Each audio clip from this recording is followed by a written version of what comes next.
গণিতের প্রতি প্রেম, ভালোবাসা বা আবেগ তখনই ফুটে ওঠে যখন আমরা গাণিতিক বিভিন্ন কর্মকাণ্ডে নিজেদেরকে সংযুক্ত করাই। তোমাদের সেই সংযুক্ততার পথ চলাকে সহজ করতে আমরা আছি সঞ্চারপথ। আজকে আমরা আমাদের এই ভিডিওতে ঢাকা আঞ্চলিক গণিত অলিম্পিয়াড 2019 এর প্রবলেম নাম্বার 9 নিয়ে আমরা ডিসকাস করব। এখানে একটা ব্যাপার খেয়াল করো যে কোশ্চেনটা হচ্ছে এবিসি ত্রিভুজের ক্ষেত্রফল এবং পরিসীমার মান সমান। এবিসির ভিতরে এমন একটি বৃত্ত আঁকা হলো যে বৃত্তটি এবিবিসি তিনটি বাহুকে স্পর্শ করে। তাহলে বৃত্তটির ব্যাসার্ধ কত হবে? ওকে, তার মানে আমরা যাই বুঝতেছি আমাদেরকে আরেকটা বৃত্ত লাগবে, তাই তো? এই হলো আমাদের বৃত্ত। ওকে, এই হচ্ছে আমাদের বৃত্ত। আমার বৃত্ত আঁকা খুবই খারাপ, সো এটাই নিতে হবে। আচ্ছা, ওকে, এই হলো আমাদের বৃত্ত। এখন এই বৃত্তটা কি একটা ত্রিভুজ এবিসি এর কি তিনটা বাহুকে কি স্পর্শ করবে? ওকে, সো আমি ত্রিভুজের কালারটা আমি হলুদ দিয়ে নিই। ওকে, সো এই হচ্ছে আমাদের সে ত্রিভুজটা, এই হচ্ছে আমাদের ত্রিভুজ।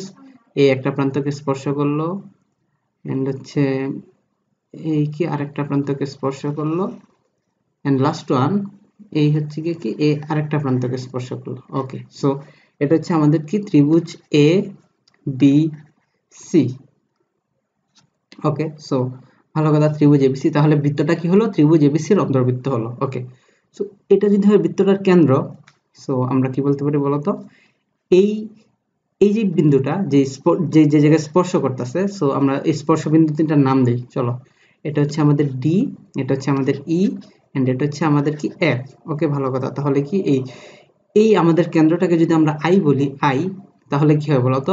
এই আইডি যে দূরত্ব, আইডি বা আমরা আইএফ অথবা আই যাই বলি না কেন, আমরা আমাদের কি এই তিনটাই কি মানে ওই অন্তবৃত্তের ব্যাসার্ধ আর। ওকে, এটা হচ্ছে আমাদের কি আর।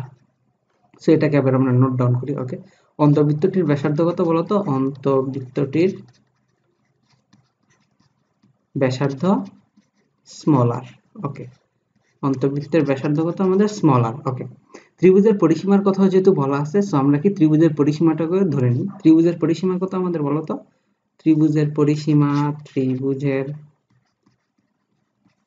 পরিসীমা, আচ্ছা, পরিসীমা কি বলতো? পরিসীমা হচ্ছে তিনটা বাহুর যোগফল, দ্যাট মিন্স হচ্ছে AB plus BC plus CA, AB BC CA. আচ্ছা, ত্রিভুজের পরিসীমাকে আমরা কি বলি বলতো? সবসময় 2s দিয়ে লিখি। ওকে, কারণ হচ্ছে একটা ফর্মুলাতে আমাদের কি এটা ফর্মুলাকে আরো সুন্দর করে তোলে টুটা ইউজ করলে সামনে, এই জন্য কি আমরা ত্রিভুজের পরিসীমাকে 2s বলি আর অর্ধ পরিসীমাকে s বলি।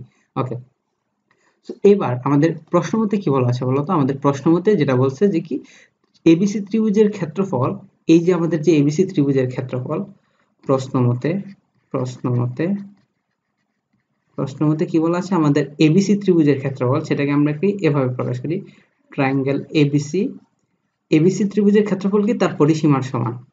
ওকে, সো তাহলে কি এটা হচ্ছে আমাদের প্রশ্ন মতে দেওয়া, সেটাকে আমরা 1 নং সমীকরণ দিলাম। ওকে, সো এবার একটা ব্যাপার খেয়াল করো, 2s। ওকে, এবার আমাদের কাজ হচ্ছে এবিসি ত্রিভুজের ক্ষেত্রফলটা কি আমাদের এই যে এস আর এগুলোকে কনভার্ট করে প্রকাশ করা। সো চলো আমরা এই কাজটা এবার করার ট্রাই করি। এই কাজটা করতে গিয়ে আমি কি করব? এই কাজটা করতে গিয়ে আমি এটা করি, আমরা হচ্ছে এ আই আর হচ্ছে বি যদি কানেক্ট করি, তাহলে কি হলো বলতো? এই এ আই বি কি একটা ত্রিভুজ উৎপন্ন হলো, তাই না? ত্রিভুজটাকে আমি তোমাদের দেখাচ্ছি। এই যে আমি এই ত্রিভুজটার কথা বলতেছি, এ আই বি, এই ত্রিভুজটা। ওকে, এই ত্রিভুজটা হলো আমাদের, তাই তো? হ্যাঁ, এখন এই ত্রিভুজটার ক্ষেত্রফল কত এটা যদি আমরা বের করতে পারি, এই ত্রিভুজটার ক্ষেত্রফল যদি আমরা বের করতে পারি, একই রকম ভাবে আমরা যদি এই যে সি আর আই কানেক্ট করি, তাহলে কি এখানে আরেকটা ত্রিভুজ পাবো, এই ত্রিভুজের ক্ষেত্রফলটাও যদি বের করতে পারি, এন্ড হচ্ছে একই রকম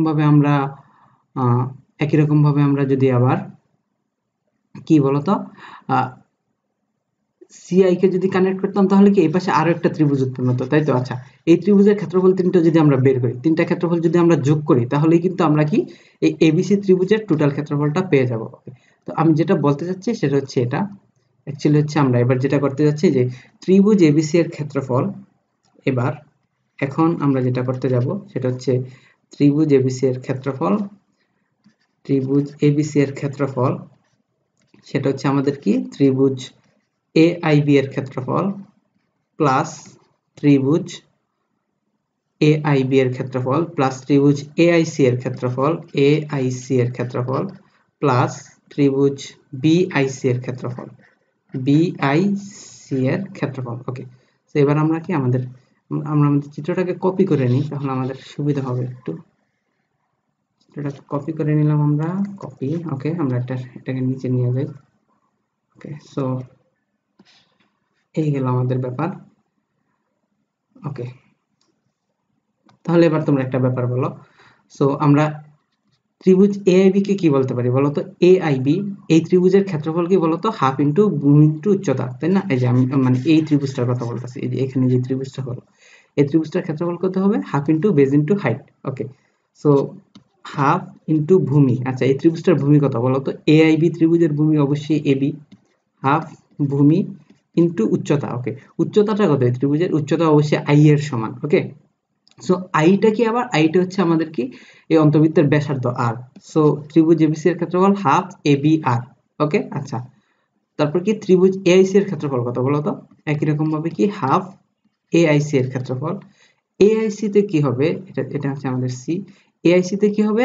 এর ভূমি কত বলো তো? এর ভূমি হচ্ছে AC, হাফ AC ইন্টু এর রেডিয়াস, এর উচ্চতাও কি R। ওকে, তারপর যদি আমরা BIC তে যাই, তাহলে এর ক্ষেত্রে কি হবে বলতো? Half BC into R। ওকে, সো এই তিনটা কোয়ান্টিটি যদি আমরা সাম আপ করি, তাহলে আমাদের কি দাঁড়ায় বলতো? তাহলে আমাদের আলটিমেটলি দাঁড়াচ্ছে হাফ আর R যদি কমন নেই, তো থাকে কি বলতো? AB plus BC plus CA। ওকে, সো এটাকে আমরা কি বলতে পারি বলতো? Half into R into twice S। ওকে, সো 2 ক্যান্সেল আউট, থাকলো কি আমাদের বলতো? SR। ওকে, সো আমরা পেয়ে গেলাম কি আলটিমেটলি কি ত্রিভুজ ABC এর ক্ষেত্রফল, ত্রিভুজ ABC এর ক্ষেত্রফল সমান কত? SR। সো আমরা বুঝতেই পারছি এবার কি আমরা এইটাই কি এক নম্বর ইকুয়েশন আমরা কি এটাকে ইউজ করব, ত্রিভুজ ABC এর ক্ষেত্রফল সমান SR। সুতরাং আমরা বলতে পারি কি বলতো? SR ইজ ইকুয়ালস টু কত? 2S। So SS cancel out, so আমাদের দিচ্ছে কি R ইজ ইকুয়ালস টু 2। অতএব আমরা বুঝতেই পারতেছি যে কি আমরা যে বৃত্তটা ড্র করলাম এখানে, এই যে আমাদের এই চিত্রে আমরা যে বৃত্তটা ড্র করলাম, এটার ব্যাসার্ধটা অ্যাকচুয়ালি 2। তার মানে হচ্ছে আমরা কি 2 একক ব্যাসার্ধ নিয়ে আমরা হচ্ছে AB প্লাস BC 2S সমান পরিধি নিয়ে কি যে কোনো রকমের কি আমরা ত্রিভুজকে এখানে কি আঁকতে পারবো, এবং সেই ত্রিভুজটাই কি হবে বলতো? ABBCCA কে তিনটা বাহুকে কি স্পর্শ করবে। সো এটা একটা খুবই নাইস একটা প্রবলেম ছিল। এই হচ্ছে আমাদের অ্যান্সার। সো এটাকে যদি আবার আমরা একটু রিভিউ করি, আমরা একটা অন্তর্বৃত্ত নিলাম, যে অন্তর্বৃত্তের ব্যাসার্ধটা ছিল R, ত্রিভুজের পরিসীমার তিনটার যোগফল কত হবে? 2S হইতো। সো আমাদের যেহেতু প্রশ্নে বলে দিছে যে ত্রিভুজ ABC এর ক্ষেত্রফল কি তার পরিসীমার সমান, সো এটাকে আমরা কন্ডিশন হিসেবে ধরতে পারি। এখন হচ্ছে ত্রিভুজ ABC এর ক্ষেত্রফলটাকে কি আমরা ত্রিভুজ ABC কে তিনটা ত্রিভুজে ভাগ করে নিলাম, AIB AIC BIC, এবং তিনটা ত্রিভুজের কি আলাদা আলাদা ক্ষেত্রফল বের করে কি যোগ করলাম, সেই যোগফলের মান কত আসলো? আমাদের SR আসলো। তারপর 1 নং সমীকরণ থেকে পাই SR is equals to 2S and R is equals to 2. So this is our কি answer. Okay, so এরপরের প্রবলেমে তোমাদের সাথে দেখা হচ্ছে। আপাতত এই প্রবলেমটা তোমরা দেখে বোঝার চেষ্টা করো, যদি তারপরেও কেউ না বুঝো তাহলে অবশ্যই আমাদের কমেন্টে জানো। সঞ্চারপদ টিপ সবসময় তোমাদের পাশে আছে, তোমাদের যে কোনো রকম প্রবলেম আমাদের কমেন্টে জানাতে পারো।